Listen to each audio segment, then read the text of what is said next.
Continuando com a leitura do livro Lírios de Esperança, psicografia de Vanderlei de Oliveira pelo espírito de Hermance Dufour.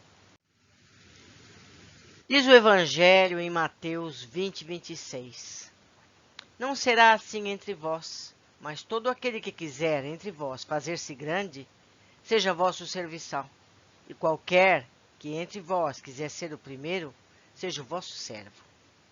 Segundo andar.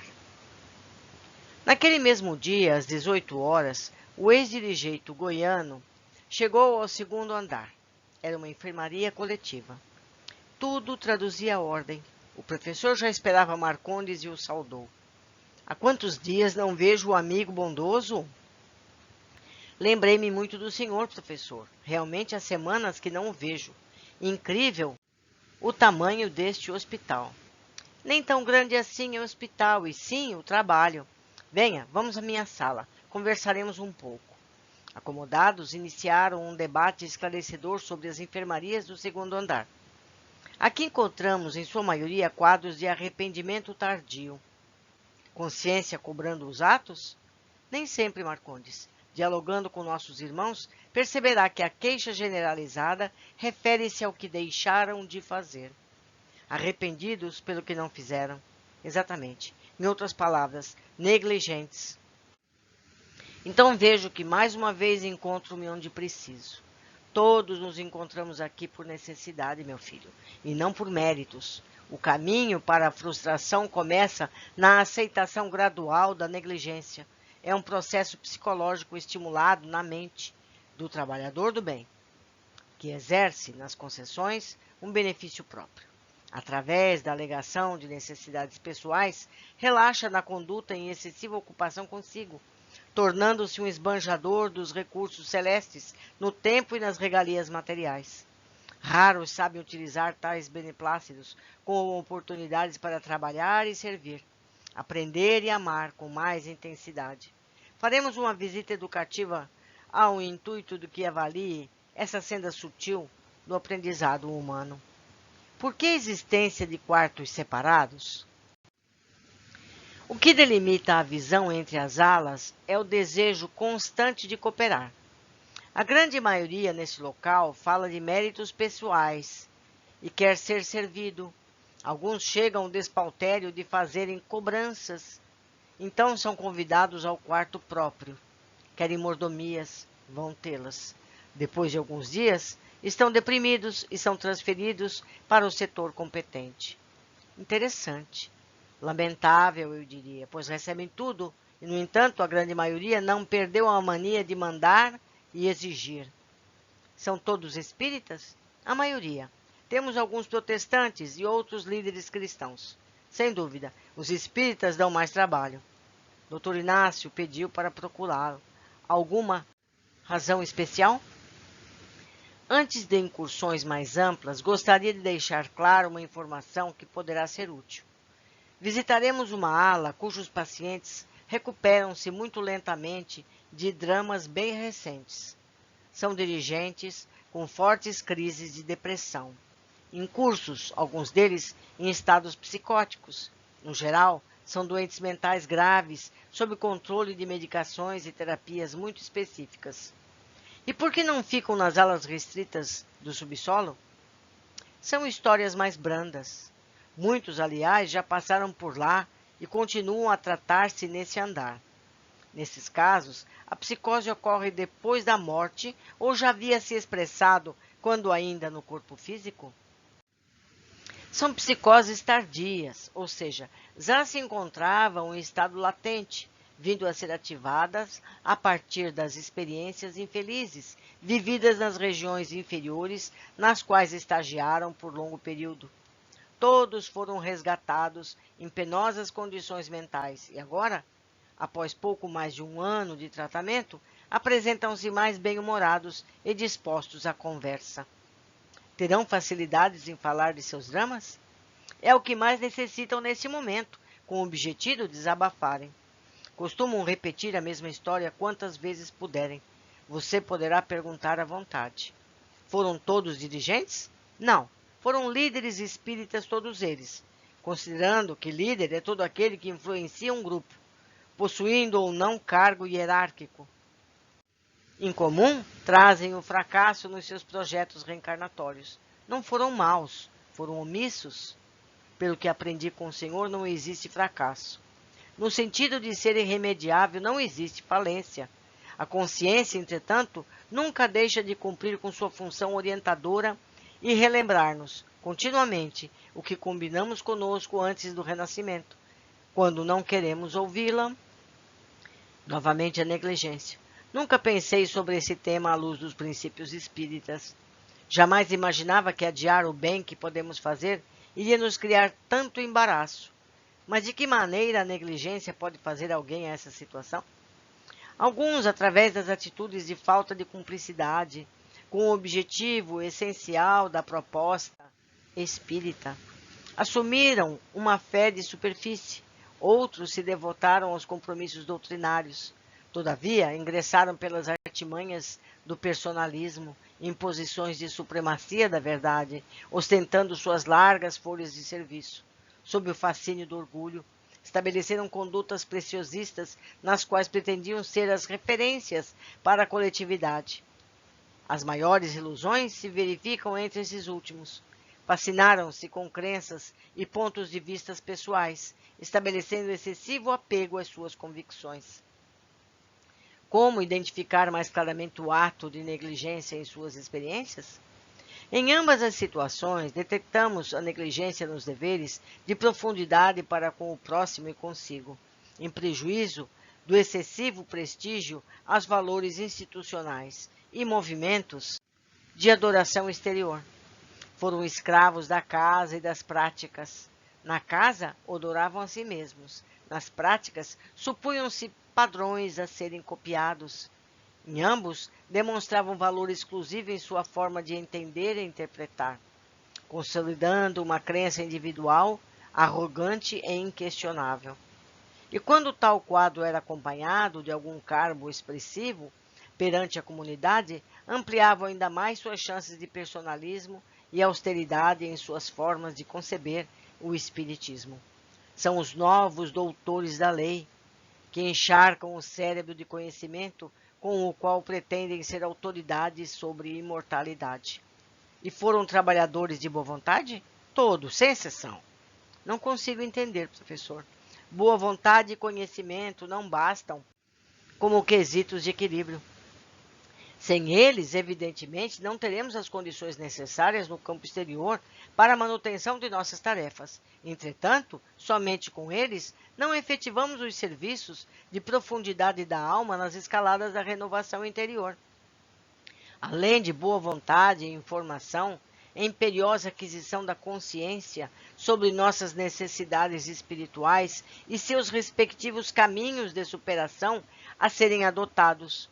Do contrário, seremos operosos no bem alheio, defendendo-nos das horas vazias e da obsessão, sem edificar na intimidade as defesas morais e as experiências indispensáveis para galgar a vitória sobre as mazelas milenares.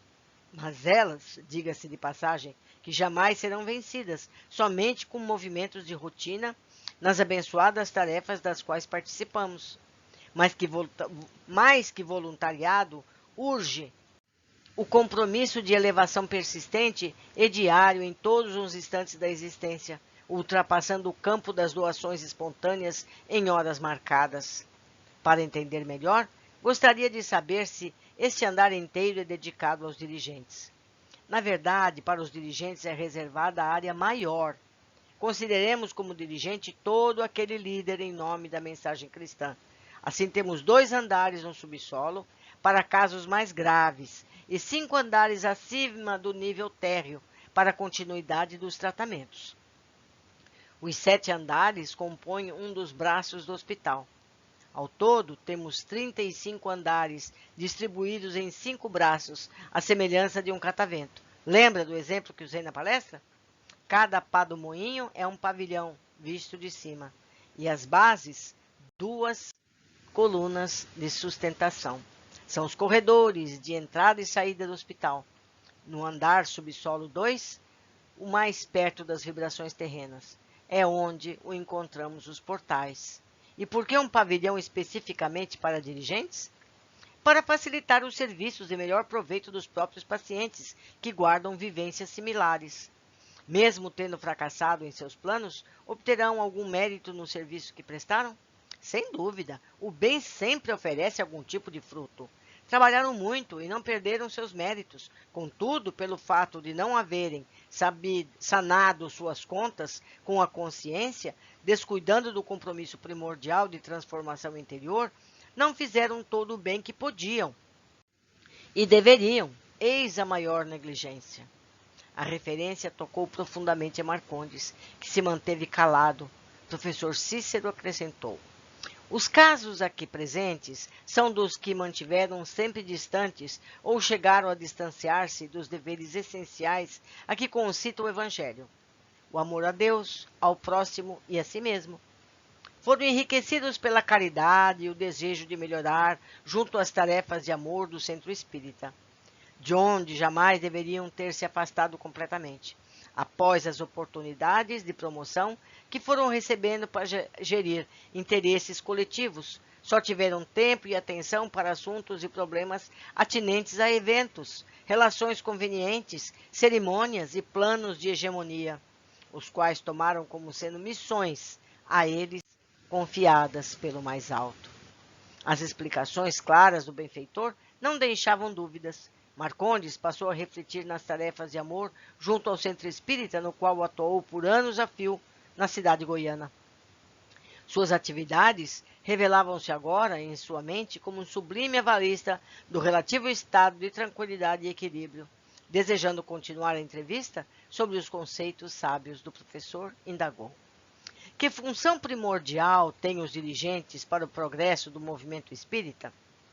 São os vanguardeiros, determinam linhas de pensamento, portanto, tornam-se referências de ação em menor ou maior escala.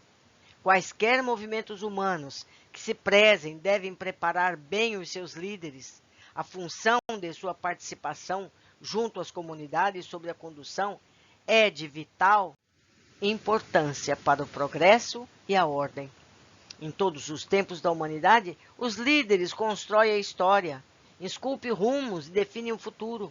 O movimento em torno das ideias espíritas precisa fazer algo pelos seus condutores com urgência.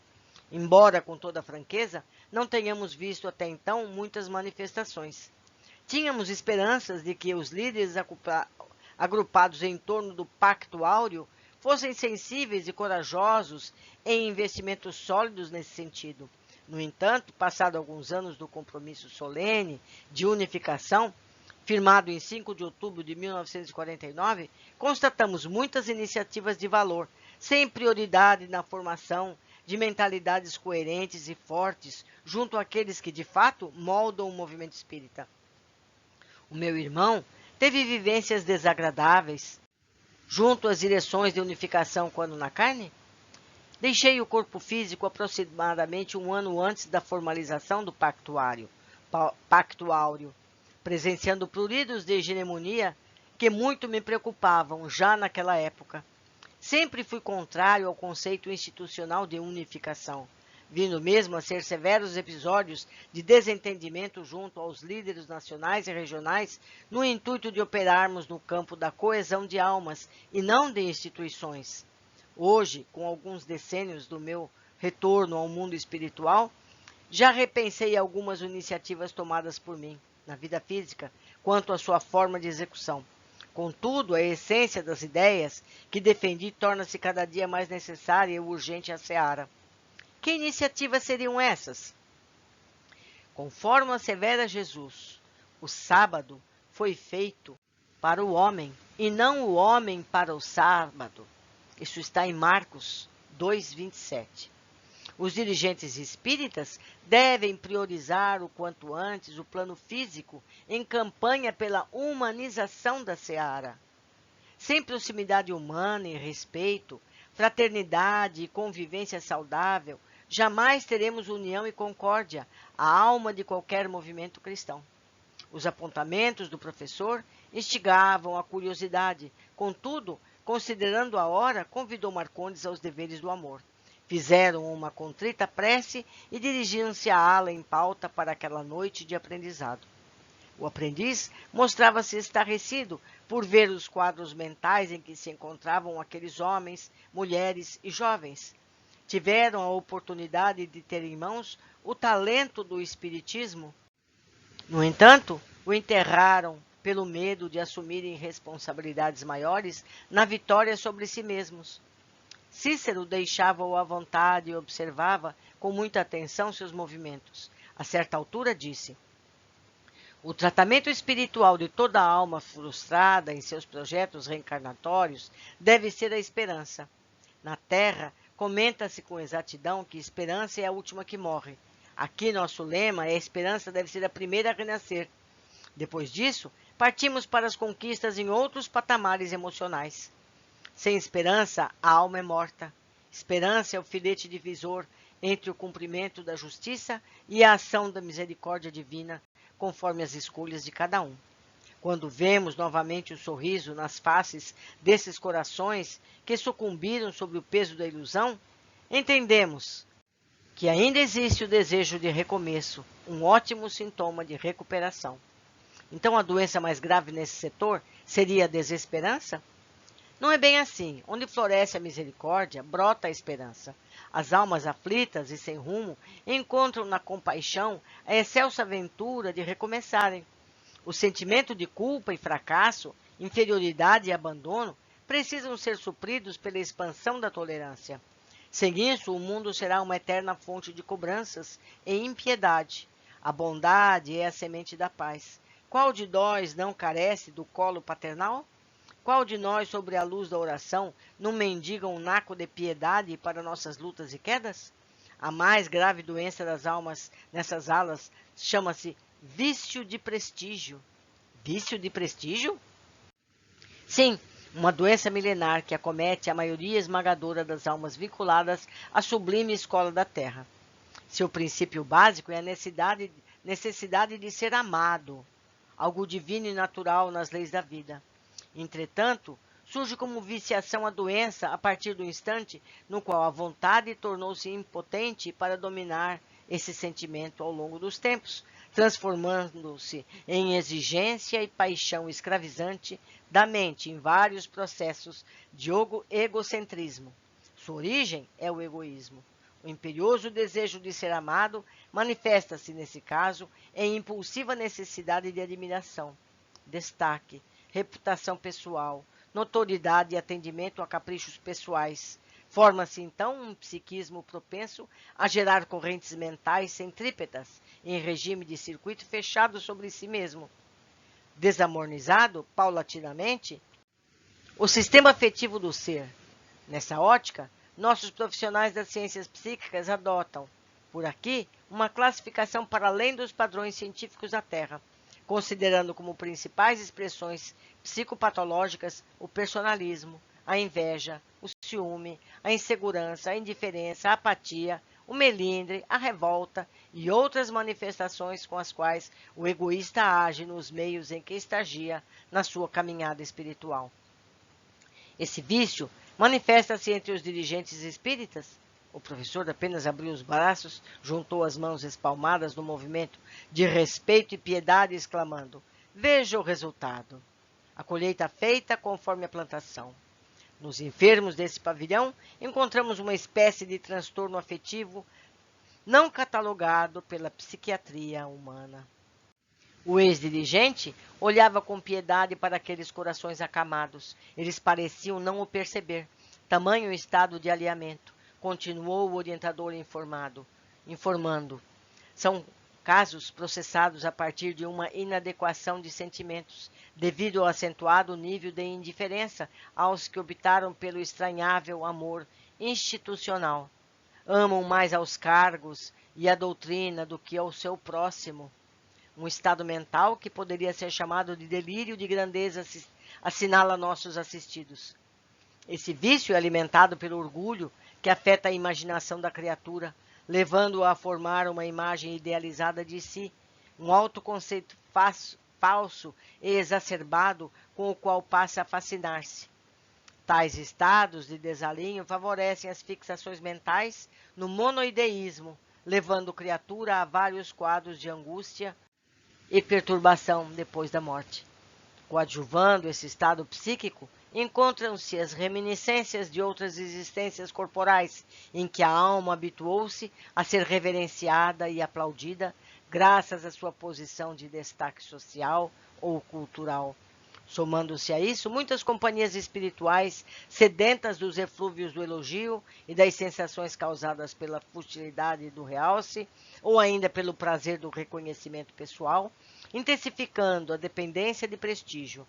Muita vez, esses acompanhantes espirituais são adversários ferrenhos da causa doutrinária, que deterioraram o quanto podem a autoestima no encarnado e insuflam-lhe frustração, para que a vítima procure as compensações em experiências de prazer fugidio, ou na posse de alguma forma de vantagem pessoal, tombando em definitivo nos seus ardis. E por que os dirigentes espíritas estão carregando para cá esses quadros doentios graves? Por suporem-se grandiosos demais, quando deveriam sentir-se apenas como aquele que enverga maior cota de responsabilidade sobre os ombros, como o dever de ser o exemplo para todos. Esqueceram a recomendação sábia do mestre que diziam seguir: não será assim entre vós, mas todo aquele que quiser entre vós fazer-se grande, seja vosso serviçal. Qualquer que entre vós quiser ser o primeiro, seja o vosso servo. Mateus 20, 26. O conhecimento espírita não lhes tem sido o bastante para renovar a conduta de vida. Além do que, sem humildade, jamais transformaremos a nós mesmos. Se os irmãos de ideal não começarem a se aceitar como doentes em busca de alta, guardando no imo de si próprios a alegria pelo simples ato de servir, sucumbirão inevitavelmente ante essas ciladas sutis do orgulho.